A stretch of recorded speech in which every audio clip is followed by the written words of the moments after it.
kabini samiya daminɛna fo kana se bi ma maa 54 olu de fagala jizon kasaraw fɛ Mali kurukara kɔnɔna na.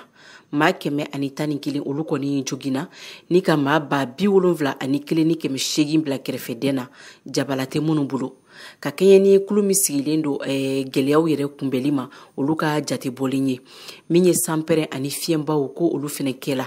sanpɛrɛn ko o kɛ ko 6 kɛla, cɛncɛn fiɲɛbaw olu kɛ ko 4 kɛla. dajigikɛla sigida min na jizon kasaraw yɛrɛ fɛ kabini samiya daminɛna ko kɛla Segu mara ye, o mana bɔ Bamakɔ bɛ na. yɔrɔ min na kasaraw kɔni ma juguya kosɛbɛ ko dankɛla Kita mara ye min ye jamana marabagaw n'o dɛmɛbaga jɛkulu olu kɔni bɛ ka wurikajɔw kɔni sabati yasa ka se ka dɛmɛ don maaw ma.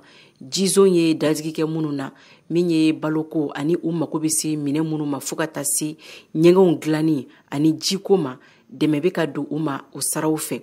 ka da o kan min ye protection civile maaw ye olu kɔni y'a yira ka fɔ ko bɛɛ k'i janto i yɛrɛ la, ko baw dɔ de bɛ ka fara don o don san ye tiɲɛni lase maa minnu ma olu hakɛ kan.